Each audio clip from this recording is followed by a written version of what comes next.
Mathieu Carniama, bonjour. Bonjour. Vous êtes le lauréat du prix de thèse du Conseil constitutionnel 2023 et c'est à ce titre que vous êtes venu à Goutla pour les résidences à Damas, le Conseil constitutionnel étant l'un des partenaires de ces résidences. Bienvenue à Goutla. Merci. Et la première question que je vous adresse, elle est de présenter votre travail qui a été à l'origine finalement de ce prix de thèse. Merci. Ma thèse s'intitule « La préférence locale en droit public français ».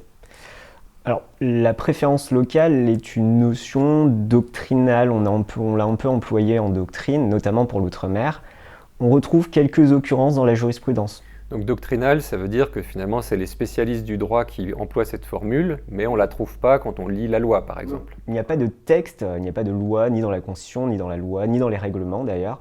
On ne trouvera nulle trace de l'expression préférence locale. C'est vraiment, oui, c'est une construction doctrinale qui a été reprise par des juges civilistes notamment, juges administratifs et le Conseil constitutionnel. Et donc la construction partait de ce terreau.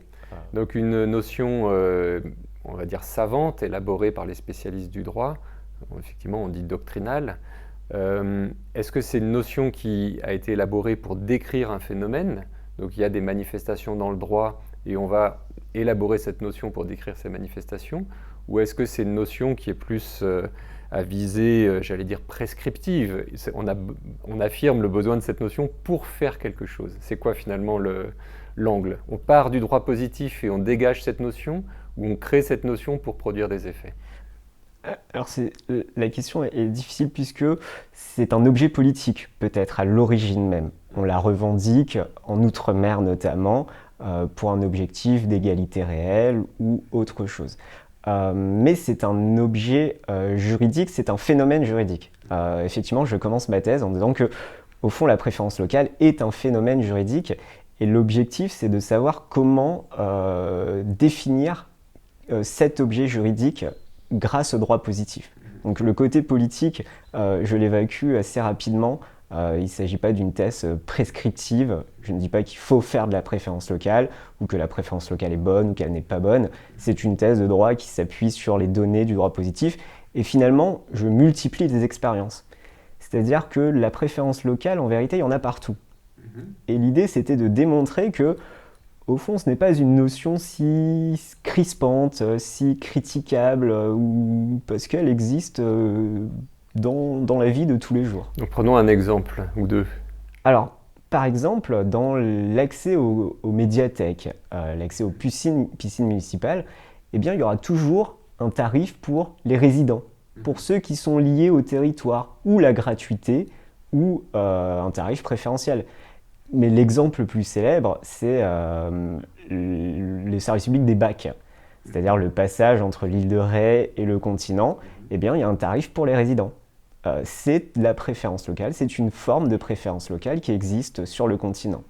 C'est aussi le cas, par exemple, lorsqu'on va inscrire ses enfants à l'école.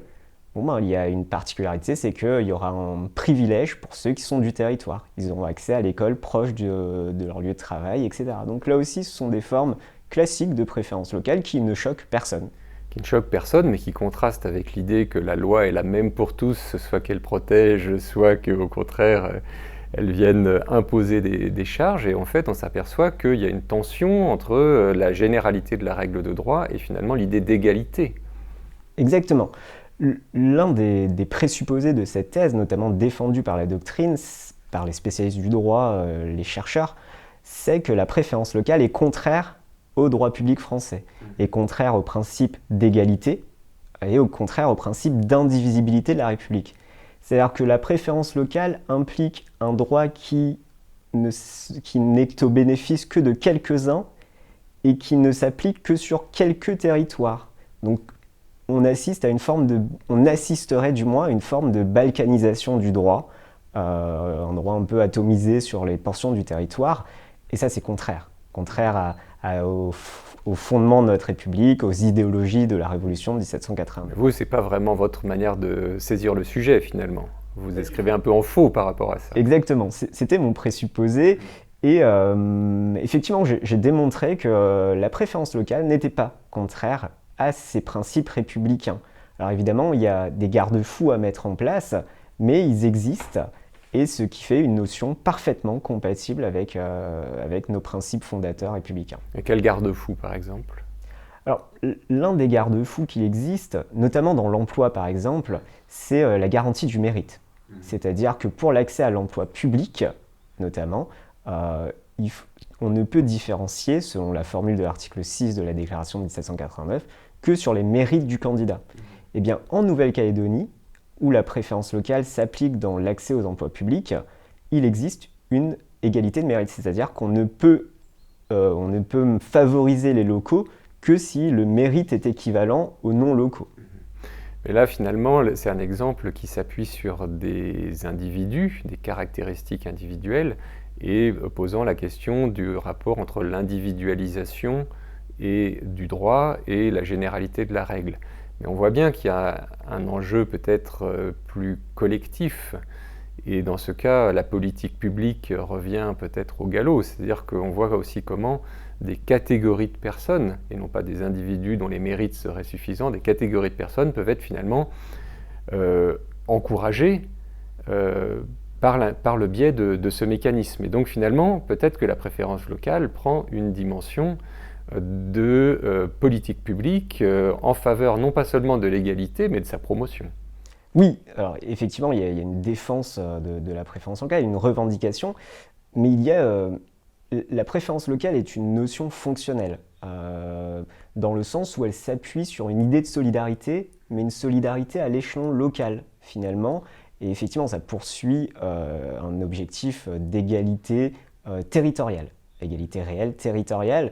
Et aujourd'hui, on le sait, les inégalités se territorialisent. Donc, ce n'est qu'un instrument. Ce n'est pas l'instrument qui va tout changer ou qui va permettre d'accéder à cette égalité réelle, mais c'est un instrument comme d'autres, comme il en existe d'autres. Donc c'est un instrument que vous positionnez comme un instrument de discrimination positive parmi une palette d'instruments. Donc en quel sens on peut parler de discrimination positive ici? Alors, c'est une discrimination positive dans le sens où c'est une mesure de faveur. C'est l'un des critères de la discrimination positive, c'est-à-dire qu'on va favoriser une catégorie de personnes nécessairement au détriment d'autres catégories, puisque s'il y a discrimination positive, à l'inverse, il y a toujours discrimination négative pour ceux qui n'en bénéficient pas. L'originalité de la préférence locale, peut-être, c'est qu'elle a évolué.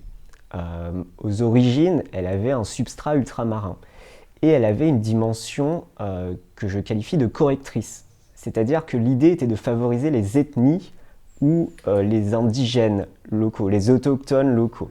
C'est toute la politique de décolonisation. Et puis, très rapidement, en 1998, cette fonction correctrice, cette fonction identitaire qu'on pourrait assimiler à l'affirmative action aux États-Unis, change. Désormais, la préférence locale est une discrimination positive compensatoire qui s'appuie sur un territoire. C'est-à-dire qu'on considère que ce territoire est soumis à des handicaps socio-culturels, socio-économiques, et qu'il est nécessaire de permettre son développement grâce à cette mesure de faveur. Donc on a une évolution entre la discrimination positive correctrice, qui est caractéristique de l'affirmative action, à la discrimination positive compensatrice, qui est caractéristique, elle, du modèle français. Et donc, en arrière-plan, une émancipation progressive de la notion de préférence locale, du contexte ultramarin, pour finalement concerner l'ensemble du territoire de la République. Donc votre thèse, elle n'est pas sur un terrain particulièrement ultramarin. Non, l'un des objectifs de cette thèse, d'ailleurs l'objectif de cette thèse, c'était de démythifier la notion. C'est-à-dire que soit on l'associe à une forme de préférence nationale, ou on l'associe à un côté ultramarin. L'objectif, c'était de montrer que finalement, en métropole, sur l'Hexagone, sur le continent, il existe plus de formes de préférence locale qu'en Outre-mer, et que finalement, c'est une notion qui est mal comprise, ou qui est mal nommée peut-être, mais elle n'a rien d'exceptionnel. Alors oui, en Outre-mer, elle a une dimension ethnique, mais justement, j'entends avertir peut-être les concitoyens ultramarins, la préférence locale ne peut pas être une préférence ethnique. eu égard aux principes républicains. D'accord. Et donc en faisant d'une certaine façon advenir ou en donnant une meilleure compréhension de ce concept de préférence locale, on peut à la fois en faire un outil peut-être plus opératoire et en préciser le champ d'application et sans doute les conditions d'application ainsi que les limites. Oui, alors les conditions d'application, évidemment, les limites, oui. Et il y a peut-être un exemple que je cite souvent parce qu'il me semble parlant.